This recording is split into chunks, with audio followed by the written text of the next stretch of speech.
আর শুরুতেই আমাদের নজর রাখতেই হচ্ছে রেকর্ড বৃষ্টি, আর রেকর্ড বৃষ্টিতে একেবারে জল থই থই কলকাতা। 5 ঘন্টা টানা 5 ঘন্টায় রেকর্ড বৃষ্টি হয় কলকাতায়। জলমগ্ন কলকাতার বিস্তীর্ণ এলাকা, জলবন্দী শহর, রাস্তা যেন নদী, তীব্র যান যন্ত্রণা। একাধিক জায়গায় গাড়ি বাস ব্রেকডাউন হয়ে যাচ্ছে। ঠনঠনিয়া, চাঁদনি চক, বিধাননগর কার্যত জলমগ্ন। জলের তলায় রাসবিহারী, পাটুরি, গড়িয়া, সেক্টর 5, সেখানে কোমর সমান জল। রাস্তায় রাস্তায় গাড়ি দাঁড়িয়ে, বাস বিকল হয়ে যাচ্ছে, চরমে ভোগান্তি। আজ সকাল থেকে একেবারে চরম ভোগান্তি অফিস যাত্রীদের। প্রতিনিধি বিশ্বজিৎ এই মুহূর্তে আমাদের সঙ্গে রয়েছেন, সরাসরি বিশ্বজিতের কাছে যাব। বিশ্বজিৎ, টানা 5 ঘন্টার বৃষ্টি হয়েছে, রেকর্ড বৃষ্টি হয়েছে, কার্যত জলমগ্ন কলকাতা। যে ছবি আমরা একের পর এক ছবি আমরা দেখছি, কিন্তু প্রশ্ন যে এই যে জল থই থই পরিস্থিতি স্বাভাবিক হতে কতক্ষণ সময় লাগবে? দেখো, এখনো পর্যন্ত কলকাতা পুরসভার আধিকারিক বা কলকাতা পুরসভার যারা কর্তৃত্ব রয়েছেন তারা এই মুহূর্তে তারা এই জল সরানোর যে তৎপরতা তাতে ব্যস্ত, কিন্তু এখনো বলা সম্ভব নয় যে ঠিক কত ঘন্টার মধ্যে জল সরে যাবে। কারণ যেভাবে যে এলাকায় 300 মিলিমিটারের বেশি বৃষ্টি হয়েছে, 250 মিলিমিটার বৃষ্টি হয়েছে 5 ঘন্টার মধ্যে, এবং সেই 5 ঘন্টার মধ্যে 4 ঘন্টা লকগেট বন্ধ ছিল। সব থেকে বড় বাধা যে লকগেট বন্ধ ছিল 4 ঘন্টা। আর এই 5 ঘন্টায় অতি বৃষ্টি, চরম বৃষ্টির ফলে যে পরিস্থিতি তৈরি হয়েছে, সত্যি এই পরিস্থিতি কতক্ষণে স্বাভাবিক হবে এই যে ঘন্টা বেঁধে সেই হিসাব এখনো পর্যন্ত এই মুহূর্তে দুটো প্রশ্ন প্রত্যেকের মনে। প্রথম প্রশ্ন, পরিস্থিতি স্বাভাবিক হতে কতক্ষণ সময় লাগবে? এবং অন্য আরেকটি প্রশ্ন, যে শারদোৎসবের সময় তো এমন নজিরবিহীন বৃষ্টি এর আগে কোনোদিন কলকাতা দেখেননি। ওয়েদার আপডেট কি বলছে? এখনো পর্যন্ত এই যে শারদীয়ায়, এবার শারদীয়ায় জোড়া নিম্নচাপের ফলা ছিল, দুর্ভোগ যে হবে এর আগাম একটা পূর্বাভাস আবহাওয়া দপ্তর দিয়েছিল, কিন্তু সেই পূর্বাভাস যে এতটা ভারী বৃষ্টি হবে, গতকালও যে আবহাওয়ার পূর্বাভাস ছিল তাতে দক্ষিণ 24 পরগনার জন্য রেড অ্যালার্ট ছিল, অর্থাৎ অতি ভারী বৃষ্টি বা চরম বৃষ্টি হতে পারে সেই সংকেত ছিল। তবে কলকাতাতেও ভারী বৃষ্টির সতর্কতা ছিল।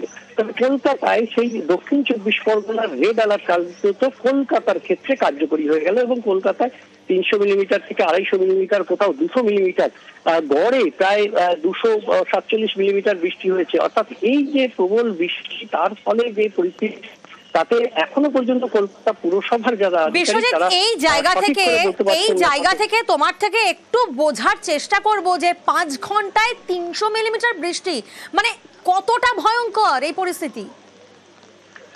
একদমই, অর্থাৎ চারিদিকে জল থই থই অবস্থা, লোকের বাড়িতে জল ঢুকে গেছে, ফ্ল্যাট বাড়িতে জল ঢুকে গেছে, যে সমস্ত রাস্তায় কোনোদিন জল ওঠে না সেখানে জল জমে গেছে। এবং এই যে পরিস্থিতি, সেই পরিস্থিতি যে কতক্ষণে স্বাভাবিক হবে, কাজেই কিছুক্ষণ আগেই নিউজ 18 বাংলার মাধ্যমে মেয়র পরিষদ নিকাশি পরামর্শ দিয়েছেন যে এই মুহূর্তে যারা নতুন প্রয়োজন ছাড়া যেন বাড়ির বাইরে না বেরোন, কারণ দুর্ভোগে পড়তে হবে। একদিকে যেমন জলের পরিস্থিতি, তেমনি বিপজ্জনক ভাবে কোথাও ইলেকট্রিক তার কি অবস্থায় রয়েছে সেগুলো সমস্ত জায়গা পর্যবেক্ষণ করা এই মুহূর্তে সম্ভব হচ্ছে না। দ্বিতীয়ত হচ্ছে যে পরিবহন ব্যবস্থা, অর্থাৎ বাড়ির বাইরে বেরোলেই যে যান পাওয়া যাবে, পরিবহন পাওয়া যাবে, সেটাতেও অনিশ্চয়তা। অর্থাৎ চারিদিকে জল জমে আছে, বিভিন্ন গাড়ি ব্রেকডাউন হয়ে আছে, বিভিন্ন লেক যে ডিপো, সেই ডিপো থেকে গাড়ি বেরোতে পারেনি। অর্থাৎ চারিদিকে একটা একেবারে বিশ্বজিৎ, মানে আমরা যারা ফিল্ডে রয়েছে, অর্থাৎ তুমি যেমন ফিল্ড থেকে পুরো কার্যত ছবিটা দেখছো, আমিও যখন অফিস আসছিলাম, মানে সাধারণত কর্মজীবনে এই ছবি বোধহয় আমি প্রথম দেখলাম। যেভাবে চরম ভোগান্তির শিকার হতে হয়েছে এবং হতে হচ্ছে প্রত্যেককেই, কার্যত একেবারে জল থই থই পরিস্থিতি। তবে আপনাদেরকে জানাই, জলমগ্ন কলকাতা, তৎপর পুরসভা, জল সরাতে তৎপর কলকাতা পুরসভা। খোলা হয়েছে গঙ্গার লকগেট, পাম্প দিয়ে জল সরাচ্ছে পুরসভা। কন্ট্রোল রুম থেকে নজরদারি মেয়রের। 275 মিলিমিটার বৃষ্টি হয়েছে। এই বৃষ্টির জল নামতে 12-13 ঘন্টা লাগা উচিত। রাত্রিবেলা 2:20 বৃষ্টি আরম্ভ হয়েছে, সকাল 4টের সময় লকগেট খুলেছে। জলটা লকগেট বন্ধ থাকার জন্য জমেছিল, লকগেট খুলতে জলটা বেরোচ্ছে, দ্রুতই বেরোচ্ছে, কিন্তু এটা বেরোতে সময় লাগবে। এরপরে যদি বৃষ্টি হয় তার উপরে আরো বৃষ্টির যা জল হবে সেটা বাড়বে। মেয়রের বাড়িতে 1 কোমর জল, আমার বাড়ির সামনে হাঁটুর উপরে জল, যা কোনোদিন হয়নি। এটা অস্বাভাবিক ব্যাপার। We will try our level best. Kolkata পুরসভার তরফ থেকে চেষ্টা করা হচ্ছে কার্যত কতক্ষণে পরিস্থিতি স্বাভাবিক করা হয় সেদিকে যেমন নজর থাকছে, কারণ জলমগ্ন কলকাতায় কার্যত নাজেহাল হতে হচ্ছে অফিস যাত্রীদেরকে। যেখানে সেখানে বাস বিকল হয়ে যাচ্ছে, গাড়ি যাচ্ছে না, স্কুটি বাইক খারাপ হয়ে যাচ্ছে। আপনাদেরকে জানিয়ে রাখি, খোলা হয়েছে গঙ্গার লক গেট। এই মুহূর্তে সেক্টর 5-এর ছবিটা আপনাদেরকে দেখাচ্ছি। ঠিক সকাল 6:30টার সময় কার্যত একেবারে জলে ডুবে গেছে সেক্টর 5। কন্ট্রোল রুম থেকে মেয়রের তরফ থেকে নজরদারি করা হচ্ছে, কিন্তু এই ভোগান্তির ছবিটা এই প্রথম বোধহয়, কারণ এমন নজিরবিহীন বৃষ্টি তো এর আগে দেখেনি কলকাতা। সোমবার রাত থেকে শুরু হওয়া প্রবল বর্ষণ চলছে মঙ্গলবার সকালেও, আর এই বানভাসী শহরে জনজীবন প্রায় স্তব্ধ। আর এই বানভাসী একটা যে ছবি সামনে আসছে, জল থই থই পরিস্থিতি, সেখানেই তো বিপদ, কারণ বিদ্যুৎস্পৃষ্ট হয়ে কলকাতায় মৃত্যু হয়েছে 5 জনের।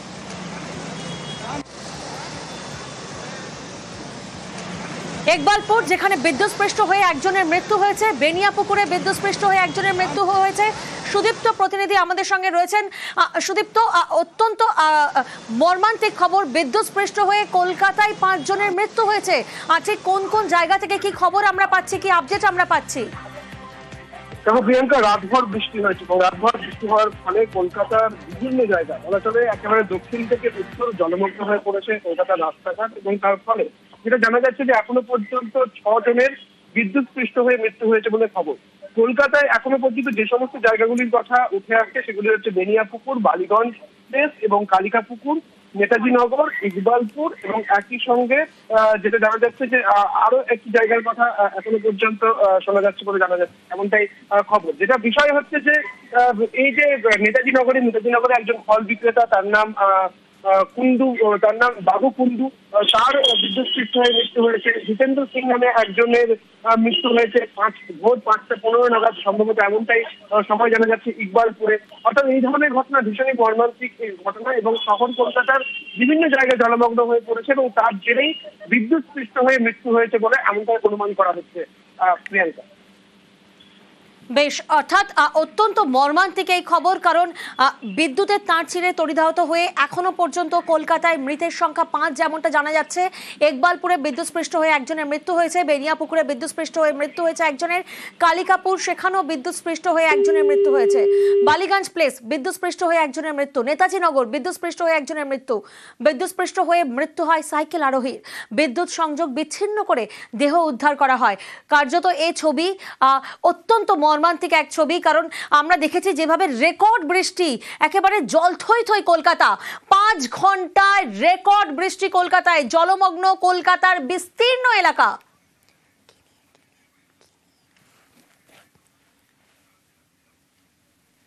এই অবস্থা বাড়ি থেকে না বেরোনো ভালো। টিএসসির কারেন্ট আছে, টিএসসি থেকে দিয়ে আমাদের কিছু পোস্ট আছে, এই সমস্ত পোস্টে তো আমরা এখন ম্যানেজমেন্ট করতে পারবো না, এটা সম্ভব না। যেটা আমরা আমাদের চোখে পড়ছে বা মিডিয়ার মাধ্যমে নিউজে যেগুলো দেখছি, আমরা সঙ্গে সঙ্গে থেকে পাঠিয়ে করে দিচ্ছি। এই মুহূর্তে প্রতিনিধি রৌনক আমাদের সঙ্গে রয়েছেন, সরাসরি রৌনকের কাছে যাব। রৌনক, তুমি কালিকাপুরে রয়েছো, সেখানেও বিদ্যুৎস্পৃষ্ট হয়ে একজনের মৃত্যু হয়েছে, সেইখানে কি যান চলাচল বন্ধ করা হয়েছে? কি ছবি তুমি এই মুহূর্তে দেখতে পাচ্ছ কালিকাপুরের? দেখো, একেবারেই কালিকাপুর থেকে যাদবপুর থানা যাওয়ার যে রাস্তা তোমাকে দেখাবো, যে এই রাস্তায় যান চলাচল কার্যত বন্ধ রাখা হয়েছে। ঠিক এই রাস্তায় সোজা চলে যাচ্ছে যাদবপুর থানা। বাস দিয়ে কলকাতা পুলিশের তরফ থেকে যান চলাচল বন্ধ রাখা হয়েছে, কারণ রাস্তা আর একটু এগিয়ে গেলেই এখানে যেটা হাঁটু সমান জল, কিছুটা আগেই কার্যত কোমরের ওপরে জল উঠে গেছে, সেই কারণে কোনোভাবে এখানে যানবাহন চালানো সম্ভব হচ্ছে না। বাস দিয়েই যানবাহন চলাচল বন্ধ করা হয়েছে, এখান থেকেই গাড়িগুলোকে ইউটার্ন করে ঘুরিয়ে দেওয়া হচ্ছে। এবং এই যে পুলিশ কিয়স্ক তোমাকে দেখানোর চেষ্টা করব, ঠিক এই পুলিশ কিয়স্কের সামনেই আজ সকাল 7টা নাগাদ একজন ব্যক্তি, রামগোপাল পণ্ডিত, যার নাম আমরা জানতে পারছি স্থানীয় বাসিন্দা এখানকার, তিনি বিদ্যুৎস্পৃষ্ট হন এবং ঘটনাস্থলেই তার মৃত্যু হয়। এবং এই জায়গাটার ছবি দেখাবো, গোটা এলাকা যে জায়গাটি রয়েছে পুরো এলাকায় জলমগ্ন। এখানে দেখতে পাচ্ছ হাঁটু সমান জল, কিন্তু যত তুমি সামনের দিকে যাবে কার্যত জল বেড়ে যাচ্ছে এবং কোমরের কাছে জল চলে যাচ্ছে। এখানকার স্থানীয় বাসিন্দা, তার সঙ্গে কথা বলবো। ওদিকে কতটা জল আছে? ওদিকে প্রায় আপনার কোমর ডুবে যাবে জলে, এতখানি তো প্রায় হবেই। এই তো সামনে আপনি গাড়ি দেখে বুঝতে পারেন যে কিরকম জল রয়েছে। এই বিদ্যুৎ পৃষ্ঠ হয়ে যে মৃত্যু হলো তখন কি তার ঝুলছিল, মানে আতঙ্কে রয়েছেন এরকম ভাবে একটা ঘটনা? আতঙ্ক তো রয়েছে, আমাদের উল্টো দিকে দোকান, আমরা কাজ করছিলাম, আমাদের চোখের সামনে দেখলাম যে হট করে লোকটা পড়ে মরে গেল। আমরা তা সত্ত্বেও যে ওনার কাছে যেতে পারছি না, কিছু করতে পারছি না, লাস্টের জায়গা থেকে বাঁশ খুলে ওনাকে উদ্ধার করে। এই এলাকা জুড়ে বিগত এত বছর এরকম জল জমেছে কোনো? আজকে আমাদের কলকাতায় প্রায় 18 থেকে 20 বছর হতে যায়, কোনোদিন এরকম দেখিনি, কোনোদিনই দেখিনি। এখানে তো কাজে পুরো ডুবেই গেছে ভেতরের দিকটা। কতগুলো গাড়ি খারাপ হলো, কত কি হলো, তার থেকে বড় এই যে সব থেকে বড় কারেন্টে, একটু এইটাই যে কারেন্টে আতঙ্ক হয়ে গেছে, এই যে চোখের সামনে লোকে মরে গেল, এটা একটু দুঃখ হয়। একেবারেই যারা স্থানীয় বাসিন্দারা তারা আতঙ্কে রয়েছেন, কারণ বিদ্যুৎ পৃষ্ঠ তার চোখের সামনে মৃত্যু ঘটেছে এবং গোটা এই এলাকা জলমগ্ন, কোথাও কোমর সমান জল এবং কোথাও হাঁটুর ওপরে জল। এই কারণেই কিন্তু পুলিশের তরফ থেকেও এই অভিষিক্তা মোড় থেকে যে রাস্তাটা যাদবপুর থানা যাচ্ছে, তোমায় দেখালাম কিছুক্ষণ আগেই, পুরো বাস দিয়ে যান চলাচল বন্ধ। একেবারে রৌনক, তুমিও সেই সাবধানতার সাথে তুমি সেই রিপোর্টিং করো এবং সেই ছবি আমাদের দর্শকদেরকে তুলে ধরো, কিন্তু সাবধানতা বজায় রেখেই তো কাজ করতে হবে, কারণ দিকে দিকে ভাসছে মহানগর। সেই ছবিটা আপনাদের সামনে আরো একবার আপনাদেরকে দেখাচ্ছি। রাতভর টানা ভারী বৃষ্টিতে বিপর্যস্ত কলকাতা, জলবন্দী গোটা শহর। দেখুন হলদিরামের ছবিটা আপনাদেরকে দেখাচ্ছি, একেবারে টপ শট, সকাল 10টায়। দেখুন কার্যত জনজীবন শূন্য, সাইকেল যাচ্ছে, সাইকেলটাও কার্যত যিনি সাইকেল চালাচ্ছেন তিনি আর সাইকেল চালাতে পারছেন না, তিনি টানতে পারছেন না, কারণ রাতভর 5 ঘন্টা টানা বৃষ্টি, দফায় দফায় বৃষ্টি, বিপর্যস্ত কলকাতা। 5টার পর থেকে বৃষ্টি বন্ধ হলেও জল কিন্তু নামেনি, সেই ছবিটা কিন্তু সামনে আসছে। রাতভর টানা ভারী বৃষ্টিতে বিপর্যস্ত কলকাতা, জলবন্দী গোটা শহর, রাতভর তুমুল বৃষ্টি। আর সেই তুমুল বৃষ্টিতে কলকাতা, সল্টলেক, হাওড়া এবং বিভিন্ন লাগোয়া এলাকা, বানভাসী পরিস্থিতি, নিচু এলাকাগুলি, সেখানে তো জল দাঁড়িয়ে একেবারে ভোগান্তি চরমে উঠেছে। কলকাতা এবং শহরতলির নিচু এলাকাগুলিতেও জল জমেছে, পাশাপাশি কলকাতার অধিকাংশ রাস্তায় জল দাঁড়িয়ে পড়ায় যানবাহন চলছে অত্যন্ত ধীর গতিতে।